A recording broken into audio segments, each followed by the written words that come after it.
Hello everyone and welcome to Atlantic Motorsport Park in Shubenacadie, Nova Scotia for the fourth of 7 races in our 2017 Liqui Moly Pro Sport Bike National Championship Series for middleweight motorcycles. This round of the series is brought to you by Dalton Timmis Insurance, Motovan, Honda, Magneti Marelli, and Dunlop. My name is Colin Fraser. I'm filling in for Frank Wood, and joining me is our color commentator and local track expert, Andrew Murray. Thanks, Colin. I'm happy to be here this weekend and help out where I can. It's an exciting race we're about to see here as the grid gets ready for the rollout. One of the bikes in the back of the grid there, late to get set up, but they're going to be rolling to the warm-up lap here in one moment. And that was pro Superbiker Tim Tolnitz who was helping that guy rush out there. And that's it's stressful enough the start of a national race, but being late for the warm-up lap at right after lunch is not necessarily the way you want to clear your head before this as we go out for our warm-up lap here at Nova Scotia. And we're looking at the grid there. Worth mentioning, Mitch Card had a real Hail Mary in that last part of the qualifying session for our Liqui Moly race. He, I believe, got the pole position on his final lap, moved up from 4th. So that was pretty dramatic. Of course, Frank Trombino doing a great job returning to the series. He missed the first round, which makes the points interesting. And the other rider on the front row is Thomas Kazaz, who is our points leader on that Peterborough cycle. Parts Canada backed for once a brand new Yamaha. He switched to the current R6. Yeah, we noticed that yesterday. Seeing the new R6 on the track was good. So he was working on the setup at the previous rounds of that machine, but racing it in this round should be a good change for him to move up to the newer product. And it's interesting here at Shuby with a relatively short lap. I think everybody's concerned to come off the warmers can keep the heat in the tires, and it looks like we're watching a race, which is a little unusual on a warm-up lap. That's right. It might have been a bit of that delay getting that warm-up started, so they're definitely railing around those corners, getting the temperatures up in the tires, that's for sure. You can see the stationary yellow warning the riders that they're going to come up, pop over the top of the hill and have to stop and form up on the grid. And of course, at this point, everybody's thinking about that start, the rider's choice. Start lights, the warmth in their tires, and the fact that this is an event at a track that really doesn't give you a great deal of time to relax. No, that's right. It's certainly a demanding track. It's technical in terms of elevation changes. And your physical ability is also, it's a lot of laps to do around this track. Now you can see a red flag from our assistant starter. They're going to be looking towards the start lights shortly. Now, Card has decided to start from the left. It is the pole sitter's choice to decide. Interesting argument. The left side is more like the traditional line of the track. The inside, of course, is the shorter route. And on this track, I think your path through the bumps is always the biggest concern. Let's look for those rider's choice start lights to go all off, and we will be off down the hill. There we go, heading into the first lap at Atlantic Motorsport Park. Not a great start from our pole sitter, but a very good start from the warlord Frank Trombino. And what a fantastic onboard from the drift camera. This is what it's like to get into the lead dice on the first lap, heading for the first left-hander in the hairpin and wondering if those tires really are warm or not. And Trombino, who I think everybody is a little worried about what he's capable of on a clear track, is showing exactly what he's capable on a clear track. And people forget how many laps Frank Trombino has around this track. He's got a lot of laps here, a lot of experience, and even after being away for a while, you can tell that he's still very comfortable at Shubenacadie Atlantic Motorsport Park. Well, there's a few riders who've really been incredible around arguably the most difficult track in the series. Steve Crevier's name springs to mind, way back Don Monroe, Kevin Lacombe from Quebec, but Frank Trombino has ridden with those guys and been competitive. So he brings a lot of knowledge, and I think when it was clear he was going to attend this event, a lot of people picked him as a potential winner.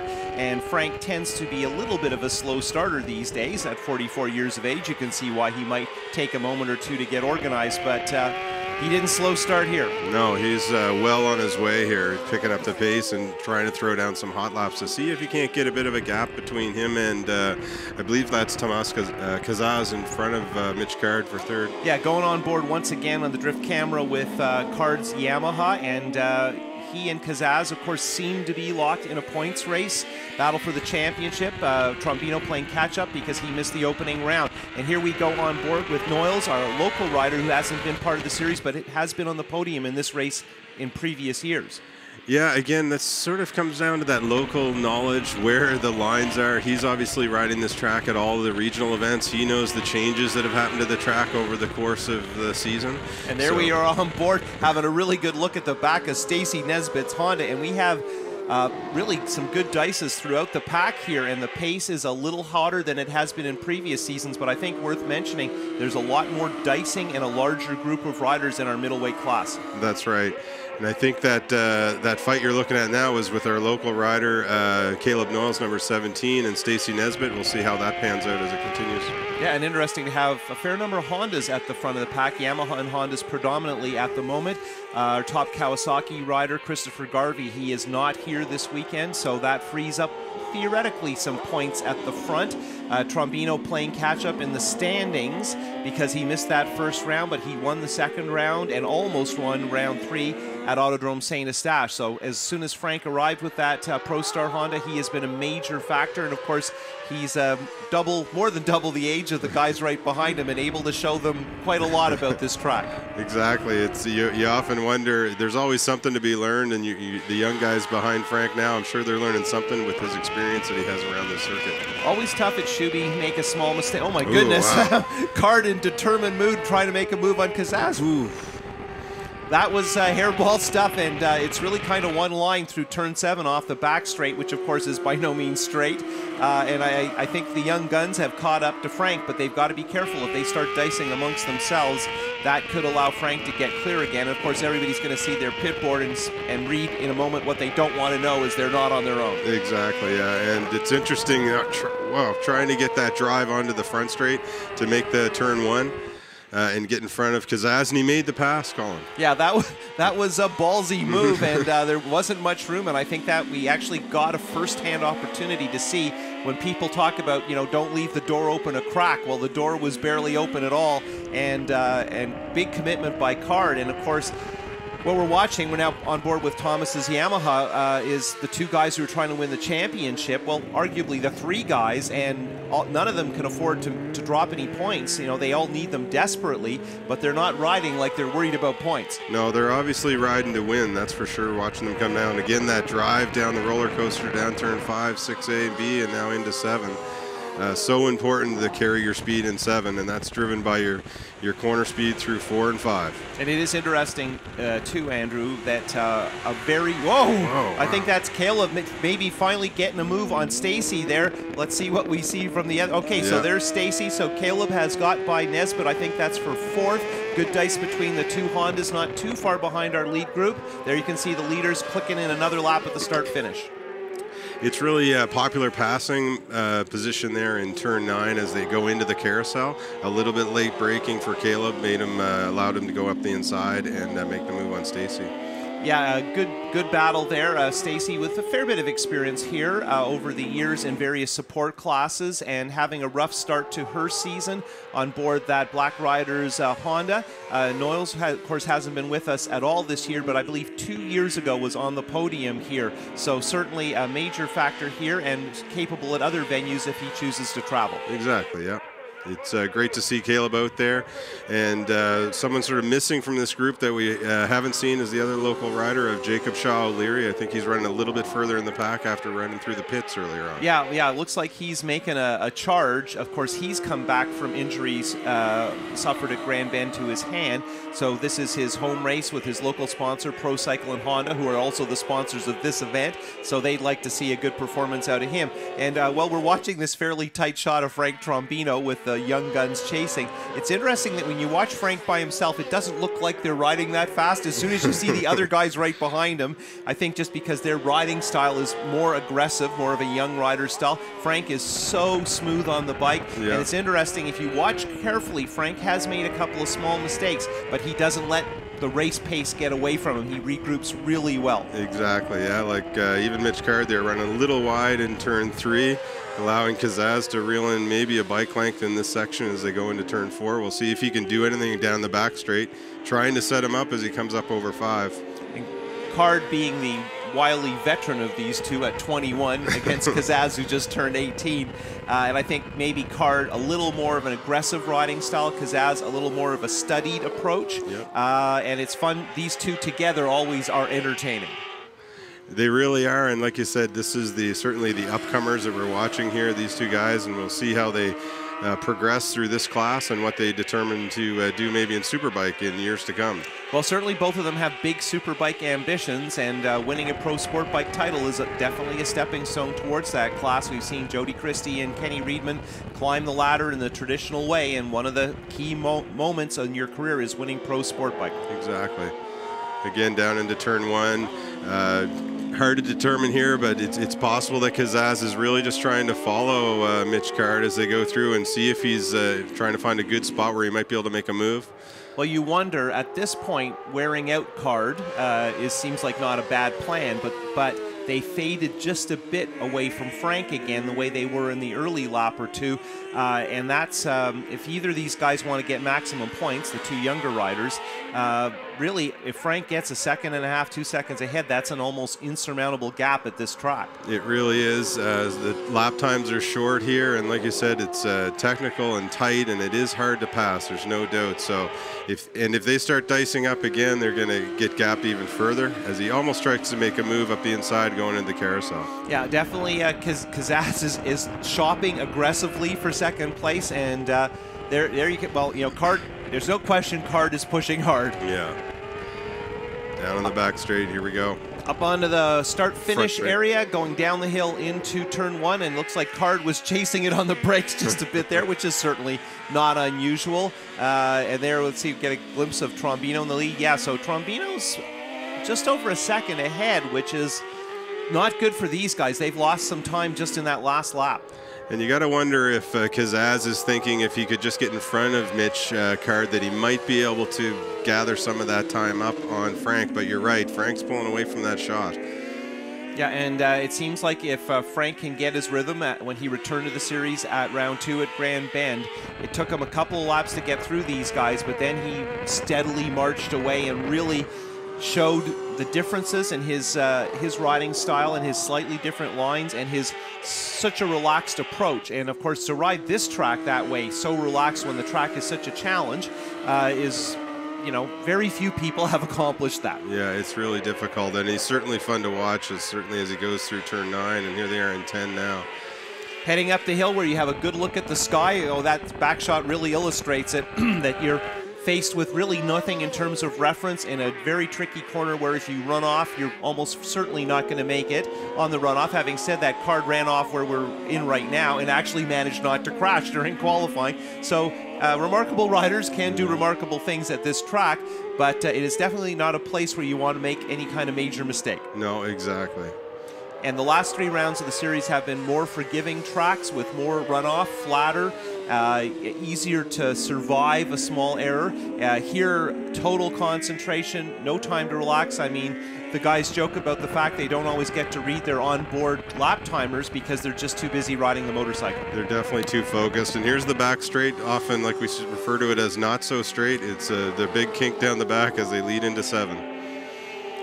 Once again, we see Card using a little more of the track because as perhaps more conservative, and he looks, and I think right now maybe good on board with the drift camera there. Good look at Card as we come out of the carousel, heading towards the start-finish area. But I don't see Kazaz making a pass happen as much as waiting, hoping for some kind of an error from Card halfway, and they have been scrubbed off by Trombino, and this looks like a race for second. They're both going to be on the podium, and everybody needs the points. It certainly looks like Frank's checked out now, and like you say, Colin, the battle here now is for second, and maybe some further positions back, but the battle on the track right now is definitely for second place. Yeah, and that Ben Gartner tuned Honda, which actually, that Trombino's riding, actually has been on the podium here before. Trevor Daly won with that bike a few years ago, so it's a, well, look at this. Kazaz is really trying a little bit harder. That halfway has got him thinking, I don't want to wait too long. There could be a delay and the race could be shortened, so it's time to haul the mail. Yeah, and Kazaz, like, perfectly set up on the line through 7 and over 5. Just probably had to let off a little bit because he was so close, and that would make him, cause him to be slower going into turn 7. Oh, here we go, trying to make a move in turn 9. That was a big struggle there for Card. He was just, I think, a little deep on the brakes. The front end starting to flex, and he was suddenly trying to just stay on the bike. And look at, well, that's remarkable. Card has just come slamming right back on Kazaz, and that's impressive when you when you recover to that degree. And I mean, that is a mark of a guy who is not giving up. And we often talk about it, you know, when getting past, trying to pass right back. But again, this track is so difficult to pass on that it makes that that ability that much harder. Oh. Yeah, Card is really in a battle with the motorcycle right now, and I think he's trying to make all his time on the brakes, and I think he's dangerously close to the limit of that approach. Definitely out of shape when he was going into turn 3 there. Yeah, and that's, what, twice in 6 corners where he's had that same kind of hot entry. Of course, the second time Kazaz didn't get to see it. He'd probably be happy to know that that's how it's playing out. But look at this Card's bike looking pretty quick on the back straight there compared to Kazaz. He gets a really good drive, that's for sure. And that speed through turn 7 and how they come up through turn 8 can really help set up for a pass in turn 9 like we saw Kazaz do on Mitch. So we'll see. He might get that same pass made on him if he's not too careful. On board with Kazaz in second place on his brand new Yamaha, looking at the slightly older Yamaha R6 of Mitch Card, as Card has a look up the inside on the brakes, and Card is working the front end of that Yamaha something fierce. See how he does down here in the hairpin turn 2. Hard on the throttle. He definitely still wants second, no question. Yeah, they're absolutely going to fight it out till the end. And as again, as you said earlier, they fight this for this position, and Frank is setting off into the sunset at this point. Yeah, Frank has booked a cruise. He's not in the shot any longer, and that's bad news because he's making up points all the time. He's going to get the bonus for laps led. He's not right in the fight, but there's 3 more national rounds to come. Tomorrow's race here at Atlantic Motorsport Park, and in a month's time at Canadian Tire Motorsport Park, another doubleheader. So there's still lots to race for, but we're watching the 2 young guns who right now seem to control our championship in the Liqui Moly Pro Sport Bike for middleweight expert riders. It looks like Mitch might have just cooler head has prevailed here for a couple laps at least. Let's gather himself up and see if he can make another go at fight for that second place position. Yeah, we got to be grateful that these 2 guys do not approach the task the same way. It certainly makes it fun to watch as we head down the hill into turn 1. Certainly one of the most daunting parts of any racetrack. At this racetrack, just another part of the track, but definitely turn 1 is a thrill. Here we can cross the concrete patch. You see it very well with our onboard drift cameras at the bottom of 2. Oh! And that is Mitch Card on the entrance to turn 3, and the bike just got away from him on the brakes. We hope he is up and okay. Here's the replay. It's interesting as he comes up through turn 3 here, hard on the throttle in this section, and then on the brakes, the back end just starts to swap on him. Not on the throttle, but throws him over the top. Amazing with pro riders that they save the first few crashes, and then sometimes the last one is a bad one, and I don't think that was too bad, and the bike it doesn't appear to be too badly damaged. The marshals are indicating that he is up and okay. Of course, Kazaz doesn't know that he has lost his chaser. Now we're back with our leader, Frank Trombino, so we have 2 lonely fellows at the front. Exactly, yeah, and normally when a rider goes over the top like that, it's when they're on the throttle, but he wasn't. The rear just got away and swapped out and put him over, but it looks like he's going to be fine. Having a good look at the warlord of Shannonville, Frank Trombino, who's had a career with success on pretty much every kind of motorcycle he has ridden. You just got a glimpse of Card there talking to the corner crew, and people are giving him a hand with his motorcycle. He's up and walking around, but he's going to get to watch a demonstration of prowess by Frank Trombino. 44 years young at a toughest track in the series, hasn't been here for a few years, and there you see him wheeling at the top of the roller coaster. So Frank, always deceptive in his speed because he doesn't look super aggressive, but hasn't really slowed off the pace much, and that's important here because if you start resting or thinking about the time or trying to be careful, that can really, in my opinion, screw up your rhythm. Yeah, if you almost try to slow down and, you know, it can, like you say, throw off your rhythm, and next thing you know, you're making mistakes that you wouldn't have normally. So when you see him come over 5 there with the wheel in the air, that's certainly not the fastest way, but you lose track that there's about 100 feet of elevation changes from turn 4 down into that section. So, well, we like to joke that there's no flat place on this racetrack, that at any given point there's some kind of camber or angle to the ground, and certainly this part we're watching right now on board as Kazaz is coming up to lap another rider on the Triumph. You get a good sense of that plunge downhill. Looking back on our lapped rider as we head up the hill, and now we're back with Frank Trombino, who's heading down through turn 4, and this will give you Andrew's view of the roller coaster where he was talking about the elevation change. We're working pretty much the whole 100 feet right through this section. Yeah, right through a compression there in 6A. 6B is this kink, and again this all-important speed into turn 7. And then setting up for a nice, this is nice smooth section actually through turn 8 as you set up for the carousel in 9. Turn 9, the scene of some of the most dramatic incidents in the history of Canadian motorcycle road racing, because it's sort of the last relatively safe shot at a pass on the last lap before you get to the start-finish. Everything after that seems to be really complicated as Frank puts another lap in the book, and we've got 2 more to go as he trails the brakes down the hill into turn 1. And now I believe we are on board with our Mr. Noyles, who of course would be in 3rd position. Yeah, that mishap with Mitch Card moves Caleb Noyles up to 3rd, so that's going to be a great position if you can continue running this for the remainder of the race. That puts him on the box. And he works his way by Danny Ehret's Triumph. Frank, of course, in the lead, has already passed the sore rider, so a good effort, of course, because not everybody knows the track here, and you've got to come and learn it before you're ever going to be fast. So we certainly appreciate the riders who have made their first trip to Atlantic Motorsport Park and started that part of their career in terms of learning the tracks, this being by far the toughest that you're going to have to get in control of if you're going to ever climb the ladder. It's interesting talking to some of the riders at the track today. It's first time here, and it has a bit of a when you speak to them, they're a little nervous coming here. It has a bit of a reputation of being a difficult track, but a lot of them are really excited once they actually start riding it. They really seem to enjoy it. We've been fortunate. We've had good weather. Thursday test, there was a little bit of rain, but pretty useful track time.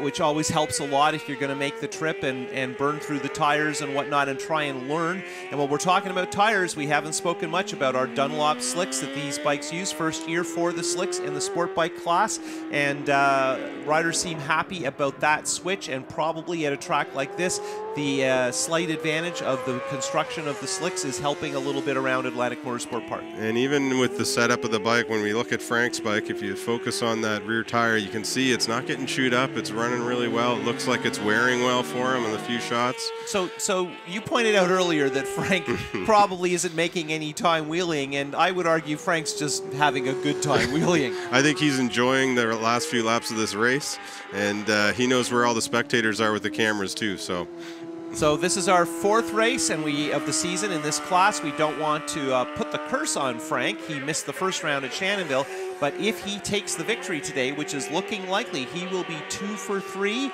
of the races he's been in and won half of them in total, even though he missed one, which is pretty remarkable. There's our starter, Chris Chappelle, with our last lap flag, and Frank has one more trip through every one of the 11 turns here at AMP.